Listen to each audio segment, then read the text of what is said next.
Bismillahirrahmanirrahim.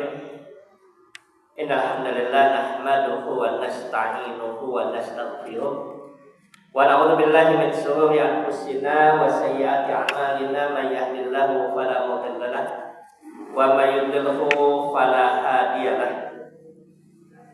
Asyhadu an la ilaha illallah wahdahu la syarika lahu wa asyhadu anna Muhammadan abduhu wa rasuluh. Allahumma shalli wa sallim wa barik ala Muhammadin wa ala alihi wa ashabihi wa man ittaba'a hudahu wa mawalah. Subhanaka la ilma lana illa ma 'allamtana innaka antal alimul hakim. Allahumma anfa'na bima 'allamtana wa 'allimna ma yanfa'una wa zidna ilman. Allahumma inna nas'aluka ilman nafi'an wa rizqan thayyiban wa amalan mutaqabbalan. Akhwati billah yang dimuliakan Allah Subhanahu wa taala, alhamdulillah, puji syukur kita panjatkan kepada Allah Subhanahu wa taala. Salawat dan salam kepada nabinya Muhammad sallallahu alaihi wasallam, keluarganya, para sahabatnya dan yang mengikutinya hingga yaumul kiamah. Pada kesempatan hari ini tema yang kita angkat, yang akan kita bahas adalah tentang fadilah atau keutamaan 10 hari pertama bulan Dzulhijjah. Karena dekatnya kita kepada bulan Dzulhijjah, yang kalau dalam hitungan kalender Hijriah global tunggal itu jatuh pada hari Kamis. Rabu malam sudah 1 Dzulhijjah. Ya, jadi malam Kamis itu sudah malam tanggal 1 Dzulhijjah. Kalau dalam kalender Hijriah global tunggal. Tetapi kalau maklumat pimpinan dari atau maklumat Mamlakah Saudiyah itu menunggu nanti di akhir bulan Dzulqa'dah, karena masih menunggu ru'yat. Jadi kalau pemerintah Saudi itu akan melihat ru'yat pada nanti di akhir Dzulqa'dah, yaitu kemungkinan besok malam melihat ru'yat tadi.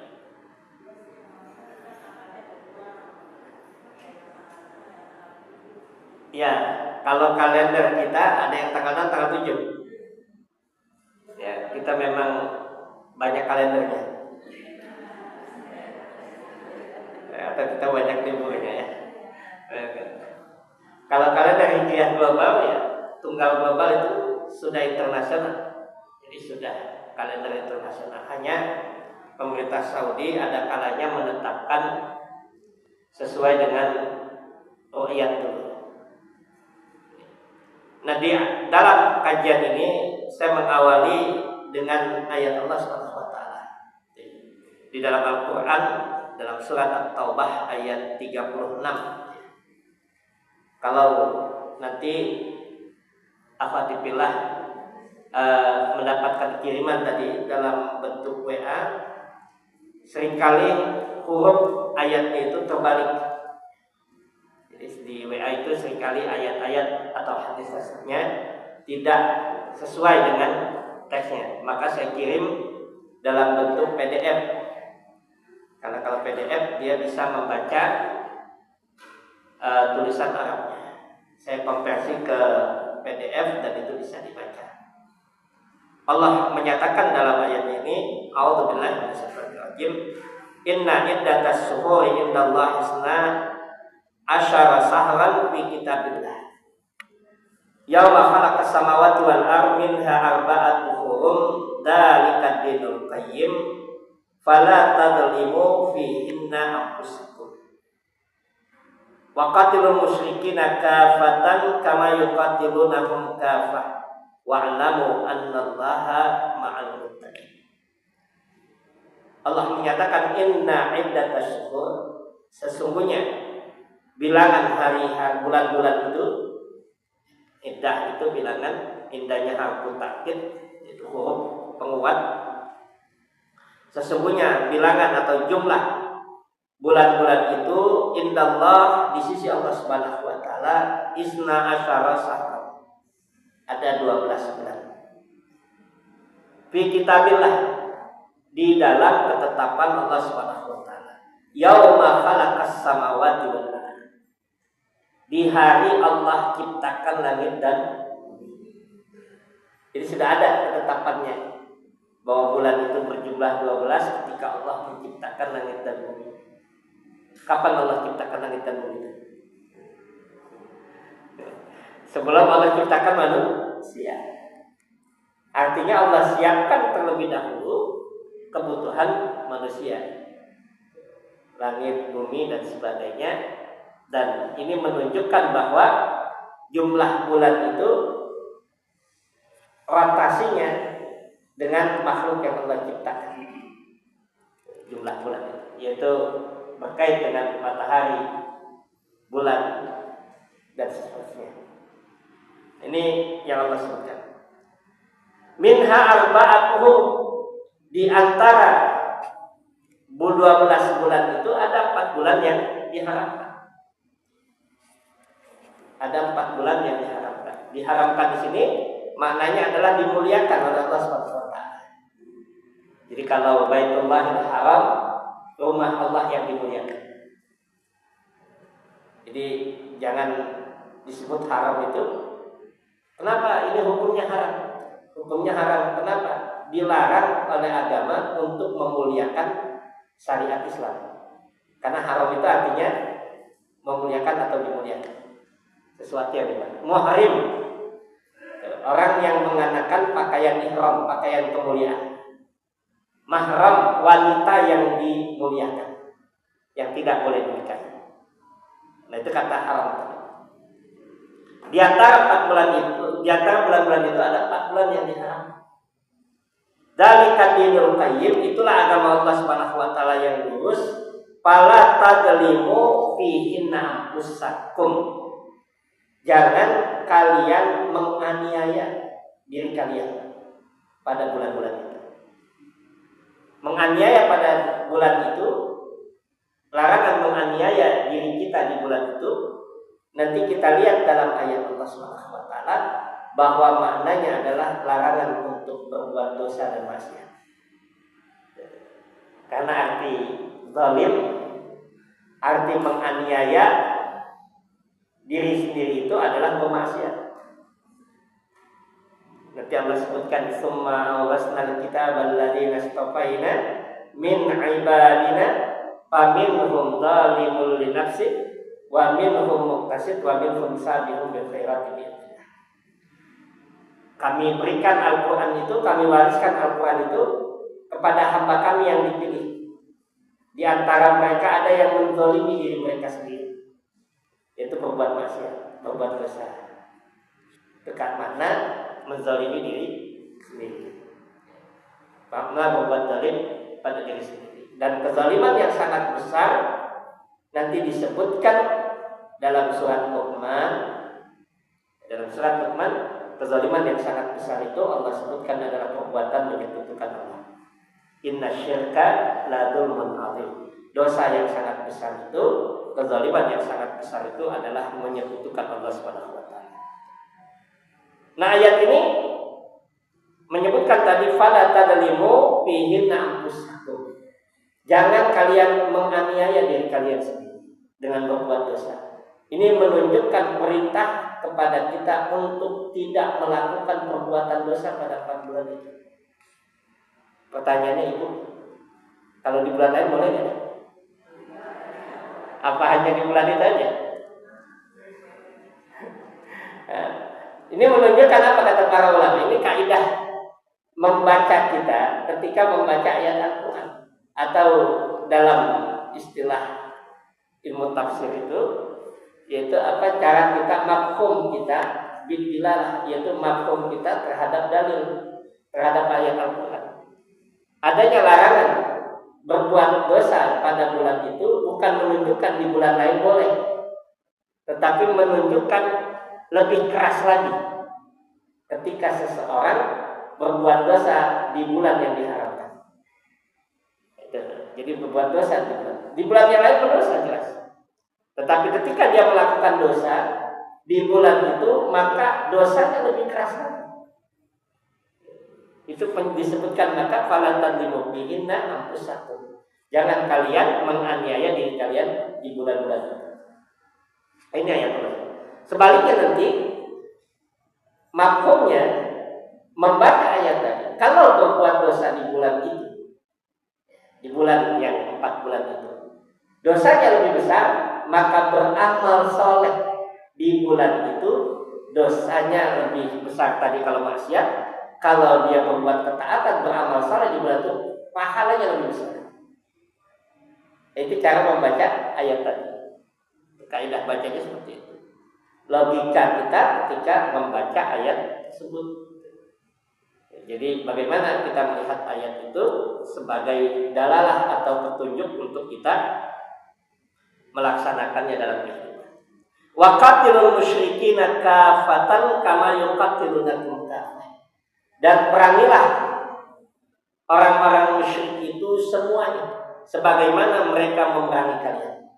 Nanti kalimat ini disebutkan dalam berbagai kitab tafsir dengan ikhtilaful ulama, perselisihan ulama. Apakah ayat itu menunjukkan dicabutnya larangan berperang pada bulan haram, pada 4 bulan tadi? Karena dulu sudah dikenal 4 bulan itu tidak boleh berperang, tidak ada peperangan dalam 4 bulan itu. Kita baca dalam sejarah bangsa Arab dahulu itu suka berperang, senggol dikit langsung emosi. Kalau kebiasaan itu, maka pada 4 bulan itu mereka tidak mau berperang karena memuliakan bulan tersebut. Maka ketika ayat ini turun, maka para ulama ikhtilaf apakah ayat ini melarang, apa larangan berperang pada bulan itu sudah terhapus atau tidak. Dan pendapat yang terkuat, kalau misalkan mereka mengawali peperangan, maka dibolehkan untuk berperang pada bulan itu. Seperti misalkan saudara-saudara kita di Palestina, ya di Palestina, ketika mereka diperangi, maka boleh sekalipun itu bulan Waqatilul musyrikina kafatan wa'lamu annallaha ma'al muttaqin, dan ketahuilah Allah bersama dengan orang-orang yang bertakwa. Ini ayat tadi. Nah, 4 bulan ini afatipila adanya Allah wa yakum, 4 bulan ini nanti didapatkan dalam hadis Nabi sallallahu alaihi wasallam. Maka ibu yang dimuliakan Allah Subhanahu wa taala, begitu tafsir Al-Qur'an. Jadi ayat ditafsirkan oleh ayat. Ayat ditafsirkan oleh hadis. Ayat ditafsirkan oleh perbuatan para sahabat dan perkataan. Ayat ditafsirkan menurut bahasa. Itu tafsir Al-Qur'an seperti itu. Tidak ayat ditafsirkan menurut akal. Kayak kemarin ada yang menafsirkan ayat korban itu sudah tidak zamannya lagi berkorban dengan hewan. Nah, ini ngaco ini. Jadi sudah tidak zamannya lagi reaktualisasi Islam gitu. Itu yang disampaikan. Ini ngaco. Karena tafsir ayat Al-Qur'an itu adalah ayat dengan ayat dengan hadis Nabi, ataupun ayat dengan perkataan perbuatan sahabat sebagai masukan dan informasi. Lalu yang keempat adalah ayat itu ditafsirkan secara bahasa itu sendiri, sehingga nanti kita bisa memahami ayat itu dengan baik. Nah, 4 bulan ini didapatkan keterangan Nabi Sallallahu Alaihi Wasallam dalam hadis yang diriwayatkan oleh Imam Al-Bukhari pada nomor 3197, bahwa Nabi Sallallahu Alaihi Wasallam menyatakan as-sanatu isna asyara sahran. Bulan itu ada 12, kata Nabi SAW. Minha arba'atuhu. Di antara bulan itu ada 4 bulan yang dimuliakan. Salah satu mutawaliyan. 3 yang berurutan. 3 yang berurutan. Dzulqa'dah, Dzulhijjah, Muharram. Selesai Dzulhijjah ini, nanti Dzulqa'dah kita berada di Dzulqa'dah, masuk Dzulhijjah, nanti kita akan ketemu dengan bulan Muharram. Itu 3 bulan yang dimuliakan berurutan tadi. Yang kemudian yang keempat dikatakan Rajabul Mudhar, dan yang keempat kata Nabi sallallahu alaihi wasallam adalah Rajab Mudhar baina Jumada wa Sa'ban. Yaitu bulan Rajab itu terletak di antara bulan Jumada dan Sa'ban. Jumadil Akhir dan Sa'ban. Nah, ini 4 bulan yang dimuliakan yang disebutkan oleh ayat tersebut. Maka dari ayat dan hadis ini para ulama sepakat bahwa beramal soleh secara umum afatipila azanallahu wa yakum pada bulan yang diharamkan, termasuk pada bulan Dzulhijjah, beramal soleh apapun bentuk amal soleh secara umum. Beramal itu artinya melakukan aktivitas dengan hati, dengan lisan, atau dengan anggota badan. Saleh artinya yang baik, yang membangun, yang produktif. Itu amal saleh. Jadi beraktivitas kebaikan di bulan halal, Dzulqa'dah, Dzulhijjah, Muharram, dan Rajab tadi itu nilainya lebih besar di sisi Allah. Ini secara umum. Jadi saya ingin menyampaikan akhwatillah bahwa ayat tadi menyebutkan secara umum apapun amal saleh di bulan haram itu mendapatkan kebaikan yang besar. Apapun dosa dan maksiat sekecil apapun itu akan mendapatkan ganjaran yang besar. Berupa dosa juga. Dosa apa? Berupa ganjaran dosa tadi yang dilakukan. Besar juga dia akan dapatkan. Nah, ini secara umum disebutkan dalam ayat dan hadis tadi. Maka nanti bulan Dzulhijjah, kenapa saya sampaikan secara umum terlebih dahulu? Agar kita bisa merunut sistematika ketika kita memahami amal soleh apa yang akan dilakukan di bulan itu. Kan? Jadi kerangka umumnya semua amal soleh, ya kan? Semua amal soleh di bulan haram termasuk Dzulhijjah akan mendapatkan nilai yang besar. Nah, nanti secara khusus Rasulullah Sallallahu Alaihi Wasallam menyebutkan keistimewaan amalan di bulan Dzulhijjah, sebagaimana Rasulullah juga menyebutkan keistimewaan amalan di bulan Muharram, sebagaimana juga Rasulullah menyebutkan keistimewaan amalan pada bulan Dzulqa'dah ataupun pada bulan Rajab. Kalau tidak ada didapati amalan khusus yang menyebutkannya, maka berlaku ke umum. Jelas sampai situ? Kalau jelas selesai kajian. Jadi saya ingin sampaikan itu. Jadi ini cara kita berpikir agar nanti kita bisa memahami dalil dengan baik. Bahwa kerangka umumnya seluruh amal soleh apapun juga itu secara umum, secara lepas, secara mutlak itu disebutkan mendapatkan ganjaran yang besar. Amal soleh apapun juga yang mendatangkan keridhaan dan kecintaan Allah Subhanahu wa taala. Nah, nanti disebutkan secara khusus amal apa yang dia bisa utama di dalam bulan Dzulhijjah ini. Nah, disebutkan dalam hadis Nabi Sallallahu Alaihi Wasallam, dan nanti kita dapatkan pada hadis yang diriwayatkan oleh Imam Abu Dawud. Rasulullah Sallallahu Alaihi Wasallam menyampaikan, "Ma min ayyam al-amalu salihu fiha ahabbu ilallahi min hadhihi." Kata Nabi Sallallahu Alaihi Wasallam, tidak ada satupun amal saleh yang lebih dicintai Allah. Tidak ada satupun amal saleh yang lebih dicintai oleh Allah yang dilakukan pada hari-hari ini. yang dilakukan pada hari-hari ini. Berarti ayat dan hadis tadi yang menyebutkan secara umum, maka kemudian ada yang mengkhususkan, yaitu pada bulan Dzulhijjah. Nabi Sallallahu Alaihi Wasallam tadi menyampaikan tidak ada amal saleh yang lebih dicintai oleh Allah Subhanahu Wa Taala melebihi amal-amal saleh yang dilakukan pada hari ini. Yaitu pada hari apa? Nabi Sallallahu Alaihi Wasallam menyebutkan 10 hari pertama bulan Dzulhijjah. 10 hari pertama bulan Dzulhijjah.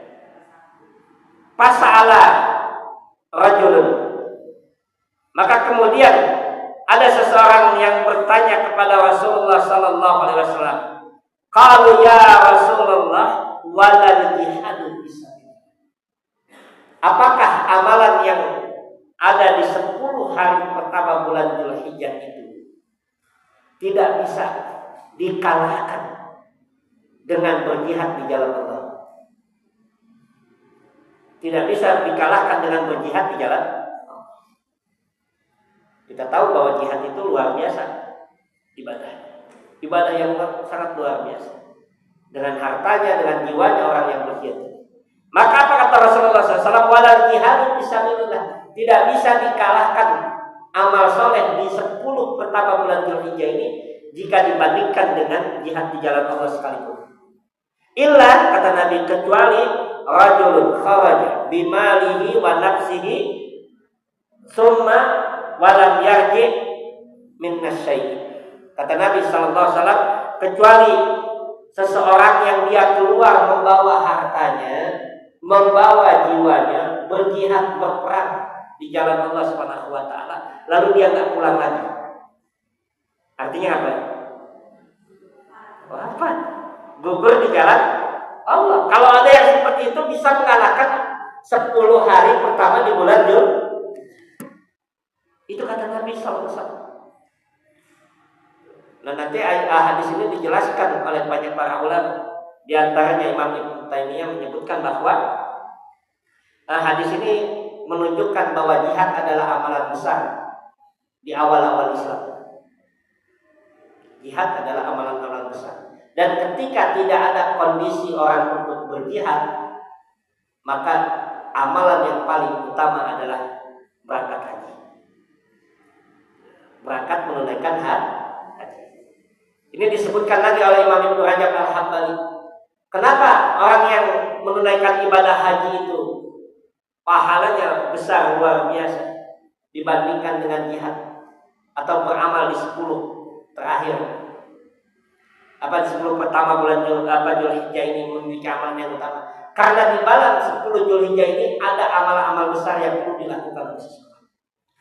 Ada keutamaannya. Amal-amal yang utama. Nah, ini hadis Nabi SAW yang menyebutkan secara khusus keistimewaan 10 pertama bulan Dzulhijjah. Nah, amalan apa yang disebutkan dalam hadis-hadis Nabi SAW? Nanti saya sebutkan lagi bahwa keutamaan bulan Dzulhijjah ini di 10 pertama dari bulan Dzulhijjah ini karena Allah Ta'ala bersumpah wal fajri wa layalin ashr was sab'i wal watr wal laili idza yasa. Itu surat Al-Fajr itu. Nanti layalin ashr itu para ulama menyebutkan ada 4 tafsir kata para ulama. Ada 4 tafsir 10 malam yang 10 itu. Yang pertama 10 malam terakhir bulan Ramadan. Yang kedua menyebutkan 10 pertama bulan Dzulhijjah. Yang ketiga menyebutkan 10 pertama bulan Muharram. Dan yang keempat menyebutkan 10 pertama awal Ramadan. Itu 4 tafsir yang menyebutkan tentang ayat tadi. Dan pendapat yang tepat Wallahu ta'ala alam itu nanti disampaikan bahwa ayat tadi menjelaskan tentang 10 malam. Ini menunjukkan malam yang paling utama 10 malam terakhir Ramadan. Siang yang pertama, pagi sampai sore yang utama 10 pertama bulan Dzulhijjah. Kenapa? Karena dalam bulan Dzulhijjah itu amalan-amalan di siang hari itu lebih banyak dilakukan. Dan di bulan Ramadan 10 terakhir, amalan-amalan di malam Ramadan itu lebih banyak dilakukan dari siang. Karena siangnya kebanyakan tidur. Perawatan. Ini yang disebutkan oleh para ulama.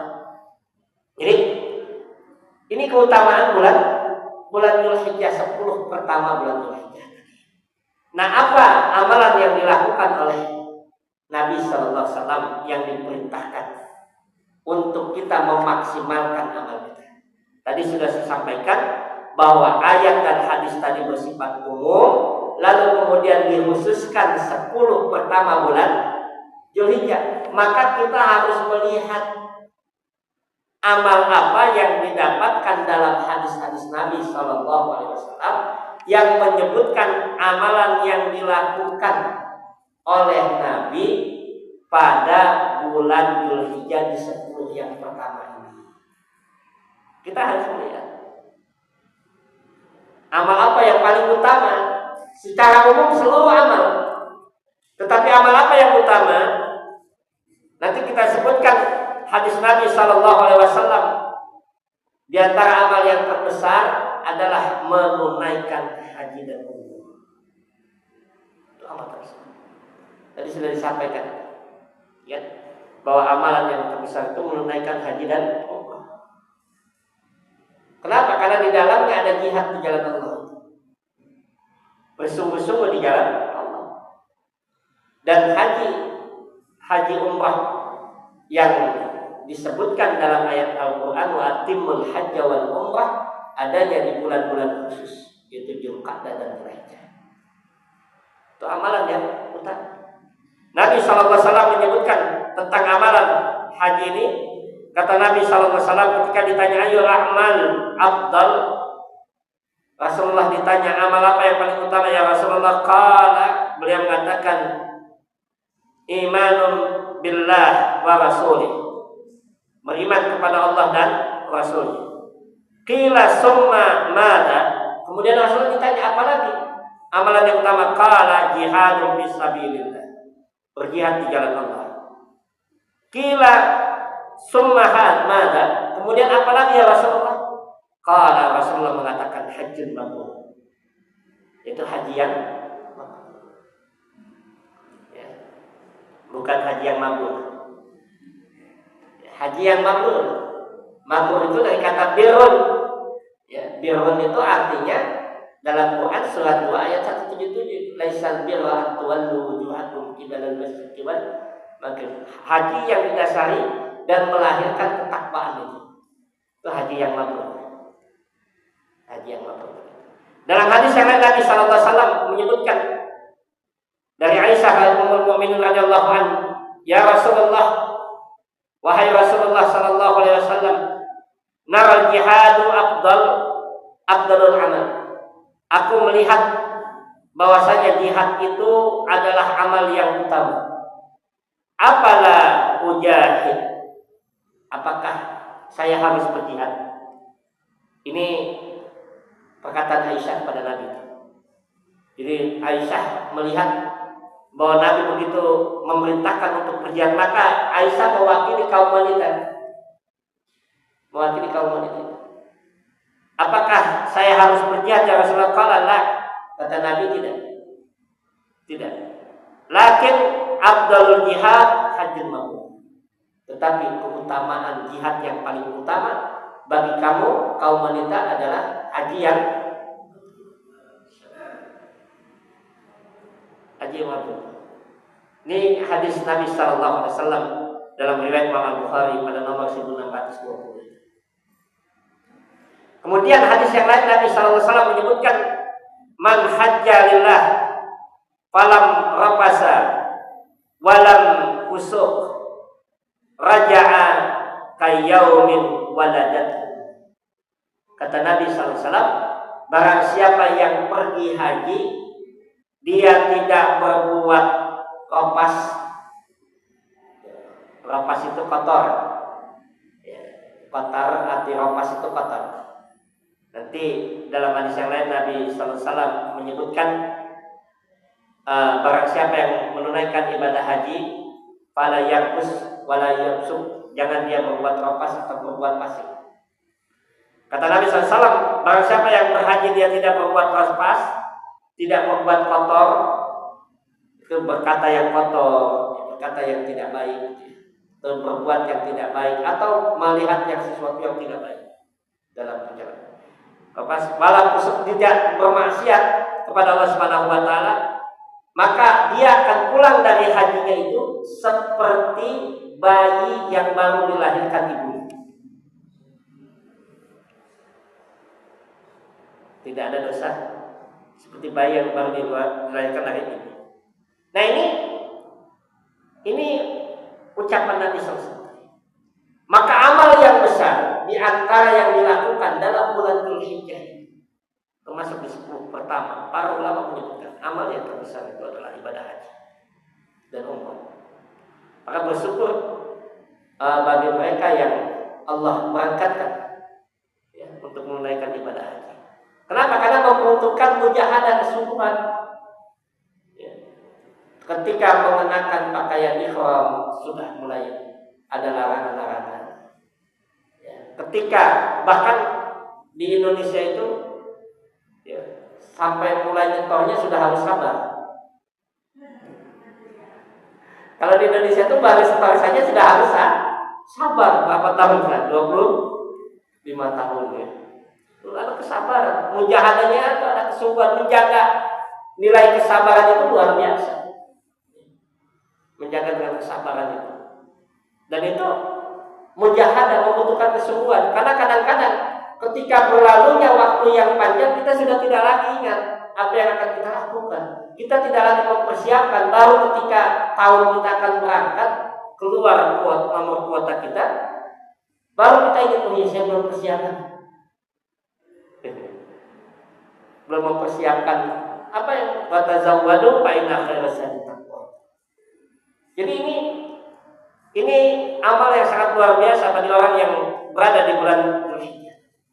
Dia memperbanyak untuk beribadah, berkesempatan ketika dia menunaikan ibadah haji. Tempat yang mustajab, kemudian waktu yang mustajab, keadaan yang mustajab. Itu bercampur pada saat dia menunaikan ibadah haji dan umrah. Di sana. Dan nanti yang kedua, bagi mereka yang tidak berkesempatan atau belum berkesempatan untuk menunaikan haji dan umrah, di antara amalan besar yang disampaikan oleh Nabi SAW adalah berkurban. Itu amalan besar. Udhiyah atau berkurban itu disebutkan oleh Nabi SAW. Kata Nabi SAW, man kana lahu sa'atin wa lam yudhiyah fala yaqrabanna musallana. Barang siapa punya kesempatan, punya kelapangan, man kana lahu sa'atin wa lam yudhiyah, lalu dia tidak berkurban, fala yaqrabanna musallana, jangan sekali-kali dia dekati tempat sholat kami. Nabi yang larang. Jangan sekali-kali dia dekati tempat sholat kami. Kalau dia punya kesempatan. Dalam hadis yang lain Nabi SAW menyebutkan tentang ibadah kurban ini. Kata Nabi SAW, tidak ada amalan yang besar pada bulan-bulan ini, itu pada hari-hari ini. Kata Nabi SAW, apa amalan yang tidak ada amalan yang besar kecuali mengalirkan darah, yaitu berkurban. Tidak ada amalan kecuali dia mau berkurban. Kemarin ada yang bertanya, Ustaz, kapan waktunya orang itu punya kelapangan? Ukurannya berapa? Apakah ukurannya tabungannya sudah sampai emas antamnya banyak gitu ya? Apa berapa ukuran kelapangan itu? Jadi ada yang bertanya ya, seorang jamaah yang sangat luar biasa, dia bersemangat untuk berkurban. Saya punya tabungan 6 juta. Apakah saya punya kelapangan untuk berkurban? Sehingga harus tadi. Dia sampaikan, dia bertanya seperti itu, lalu saya sampaikan, apakah ada kebutuhan pada saat ini untuk harta yang disimpan tadi? Tidak ada. Kalau untuk biaya anak kuliah, tahun bulan depan, biaya kos bulan depan, ya sudah, berarti itu sudah memiliki kelak. Dan ini diistimbatkan dari qaul Imam Syafi'i rahimahullah ta'ala ketika ditanya berapa istita'ahnya seseorang datang kewajiban haji. Imam Syafi'i pernah ditanya, berapa kadar istita'ah mampunya seseorang yang jatuh kewajiban dia untuk berhaji dari sisi harta, sehingga dia berdosa kalau tidak dia berhaji. Karena haji itu man istata'a ilaihi sabila. Maka berapa kadar istita'ah itu, kemampuan itu? Apa jawab Imam Syafi'i? Kalau engkau sanggup mengongkosi dirimu untuk berangkat dan pulangnya dan meninggalkan kewajibanmu untuk di rumahmu, maka itu sudah mencukupi kamu datang kewajiban haji. Kalau kita kan nunggu anak selesai kuliah dulu, ya, kontrakan belum jadi, ya, itu sudah datang ke kewajiban haji. Sehingga kata Imam Syafi'i itu, istita'ah itu kalau dia sudah bisa berangkat sampai pulangnya dan kemudian dia bisa membekali di rumahnya, sudah wajib bagi dia untuk berhaji. Dan dia berdosa ketika dia tidak mau menunaikan ibadah haji. Nah, ini kurban juga begitu. Kata Nabi SAW, man kana lahu sa'atin, ketika ditanya, saya distimbatkan dengan qaul Imam Syafi'i tadi. Ketika ditanya bagaimana kelapangan, apa kelapangan? Kalau antum dalam bulan ini ketika akan berkurban, antum masih bisa menutup itu, maka itu disebut dengan kelapangan. Sehingga Nabi berkata dengan tegas, fala yaqrabanna musallana, jangan kau dekati tempat kami untuk sholat kalau kamu tidak mau berkurban. Ini amalan besar, ya, amalan besar. Sehingga nanti dengan hadis tadi itu, para ulama menyebutkan berkurban itu ada yang menghukumkan wajib dan pendapat yang tepat adalah sunnah muakkad. Ini amalan yang kedua yang besar. Yang ketiga itu adalah berpuasa Arafah. Nah, ini akhwati fillah azanillahu wa iyyakum, berpuasa Arafah ini saya sengaja diurutkan puasa Arafah itu di yang ketiga di antara amalan Dzulhijjah ini. Puasa Arafah itu kenapa? Karena Nabi SAW menyampaikan dalam hadisnya, dan ini hadis yang nanti akan menjadi bahasan kita. Kita sebutkan hadisnya itu, Rasulullah SAW biasa berpuasa. Karena Rasulullah SAW yasumu tis'a Dzulhijjah, adalah Rasulullah berpuasa tentang 9 dari Dzulhijjah. Tis'a Dzulhijjah wa yaum Asyura, dan hari Asyura, wa salasatu ayyam min kulli syahr, dan 3 hari dalam setiap bulan. Lalu kemudian berpuasa yang dilakukan beliau pada Senin dan Kamis. Ini disebutkan dalam hadis ini. Ini hadisnya terdapat dalam riwayat Imam Abu Dawud dan disahkan oleh Albani dalam kitab beliau Sahih Abu Dawud. Ini disebutkan bahwa Rasulullah menyatakan yasumu tis'a Dzulhijjah. Beliau berpuasa tis'a Dzulhijjah, 9 Dzulhijjah. 9 Dzulhijjah, tis'a Dzulhijjah.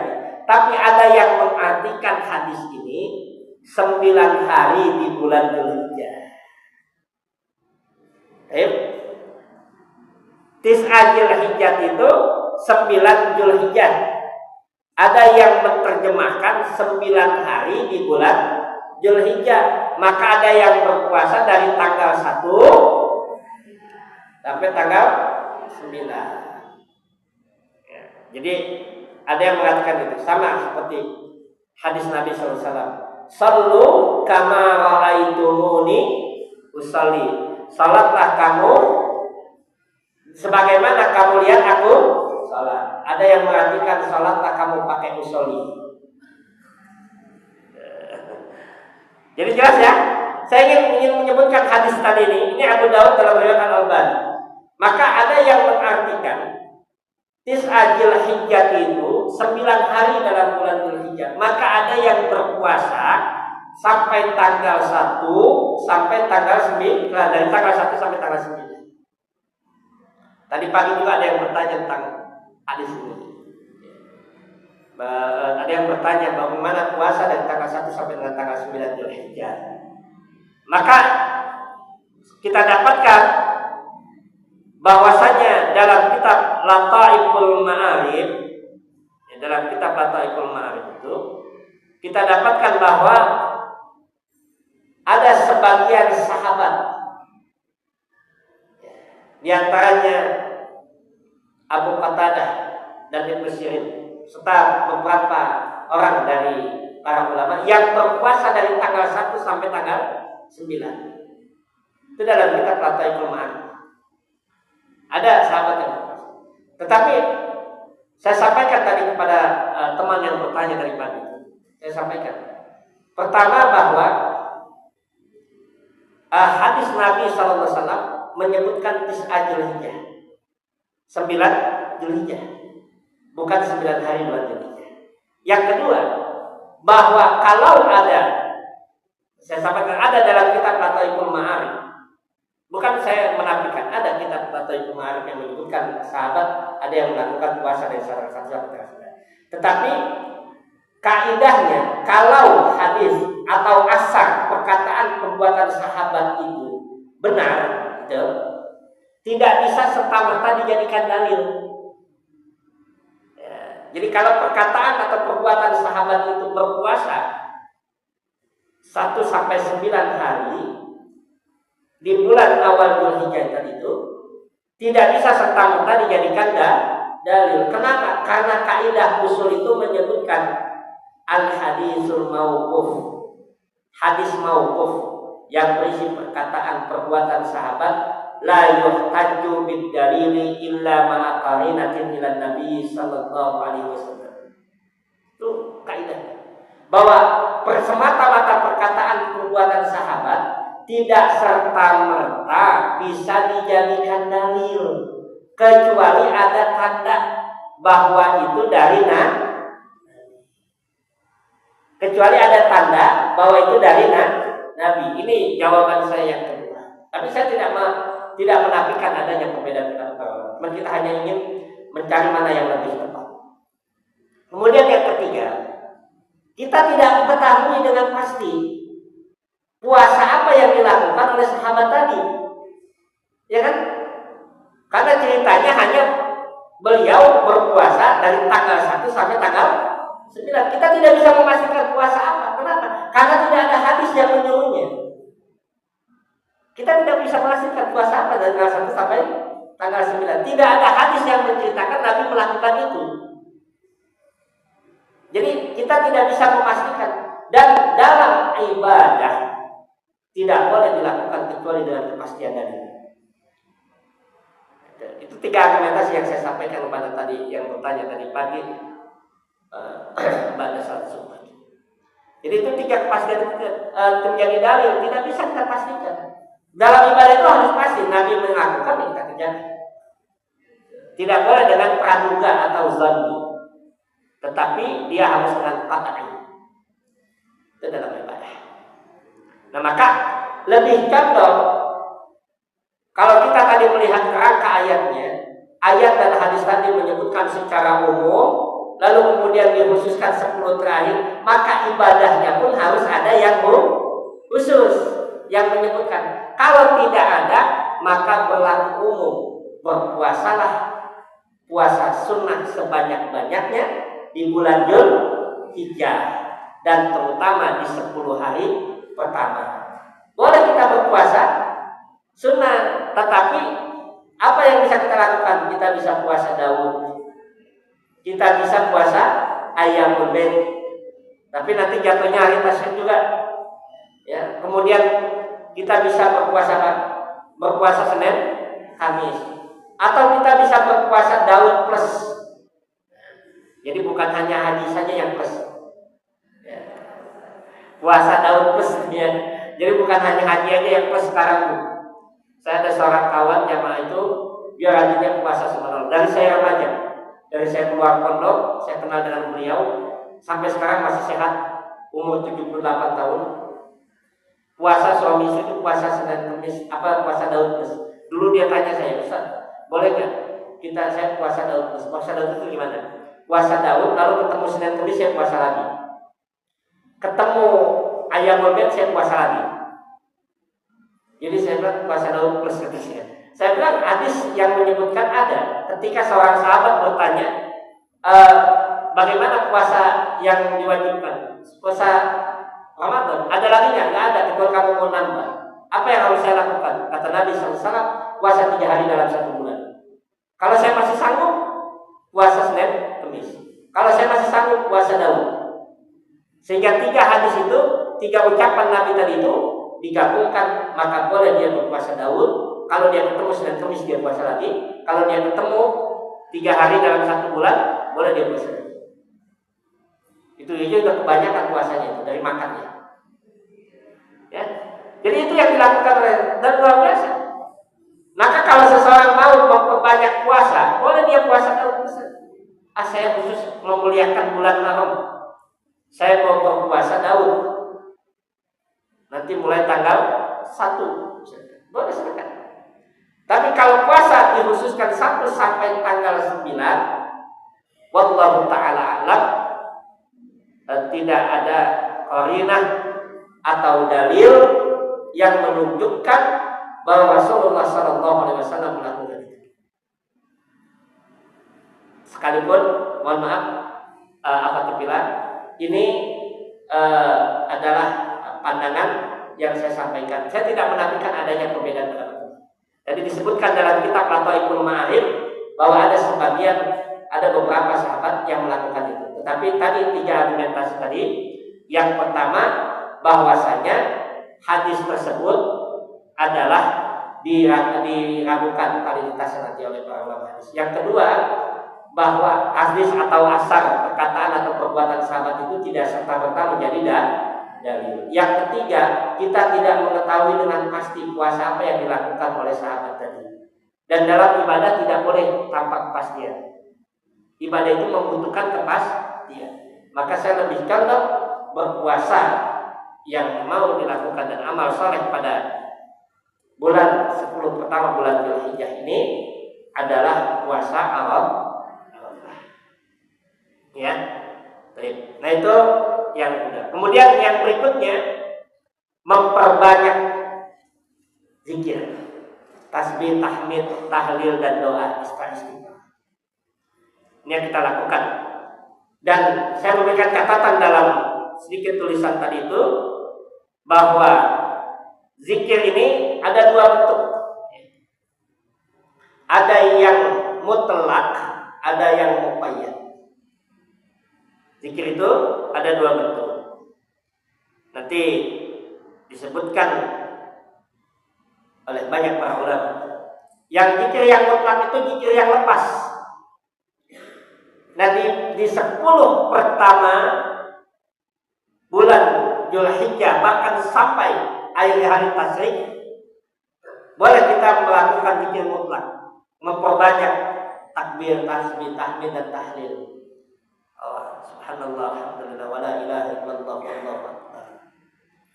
Itu mutlak. Dan muqayyad nanti dilakukan pada saat hari nahar dan hari-hari tasyrik setelah sholat fardu. Itu yang terikat berdasarkan dalil Nabi SAW. Jadi selesai sholat fardu itu ada zikir yang muqayyadnya, yang terikatnya dengan berbanyak takbir, tahmid, tahlil.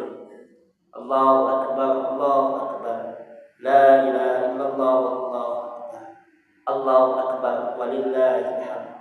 Itu di hari nahar dan hari-hari tasyrik. Itu muqayyad. Dan yang mutlaknya kapan saja dia memperbanyak bagi. Maka nanti ada sebuah riwayat yang menyebutkan bahwa Abu Hurairah bertakbir di pasar itu pada 10 pertama bulan Dzulhijjah.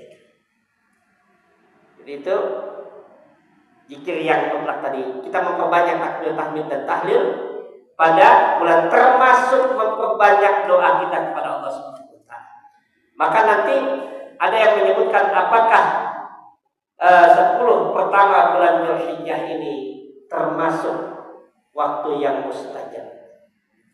Ada yang bertanya 10 pertama bulan Dzulhijjah itu dari perintahnya tadi beramal saleh di 10 pertama bulan Dzulhijjah ini memiliki keutamaan, maka tentu berdoa yang merupakan ibadah di 10 pertama bulan Dzulhijjah ini lebih utama. Tentu secara otomatis lebih utama, artinya mudah bagi kita untuk mendapatkan jawab dari doa yang kita memperbanyak zikir kita, doa kita kepada Allah Subhanahu wa taala di 10 pertama bulan Dzulhijjah. Dan yang terakhir ini, yang terakhir adalah dalam bulan Dzulhijjah ini kita menjauhi maksiat dan memperbanyak tobat. Memperbanyak tobat kita kepada Allah Subhanahu wa taala. Di memperbanyak tobat kita kepada Allah Subhanahu wa taala, menjauhi maksiat. Sehingga dengan apa yang kita lakukan dalam 10 pertama nanti di bulan Dzulhijjah itu, kita akan mendapatkan kebaikan-kebaikan dari bulan Dzulhijjah tadi. Nah, ini mungkin beberapa hal yang terkait dengan amalan dan keutamaan 10 pertama bulan Dzulhijjah. Saya ingin sedikit menutup ini bahwa kerangkanya tadi secara umum kita disuruh untuk memperbanyak amal saleh apapun. Jelas ya? Dan secara khusus disebutkan beberapa amal saleh yang kita. Secara khusus disebutkan bahwa ada amalan-amalan yang utama, tetapi secara khusus disebutkan beberapa amal, termasuk diantaranya kurban dan sebagainya. Tapi kalau misalkan tidak disebutkan amalan khusus, maka setiap amal saleh yang kita lakukan, bersedekah, membaca Quran, beristighfar, seluruh amal saleh kita, berbuat baik, memberikan kebaikan kepada masyarakat, memberikan manfaat pada orang lain, maka itu nilainya besar di sisi Allah dibandingkan di bulan-bulan yang lain. Nah, ini sebagai cara kita berpikir tentang hadis dan ayat-ayat Allah Subhanahu wa taala tadi. Lebih kurang mohon maaf, nanti silakan kalau ada yang ditanyakan. Aku qali hada wa astaghfirullah li wa lakum. Wassalamualaikum warahmatullahi wabarakatuh.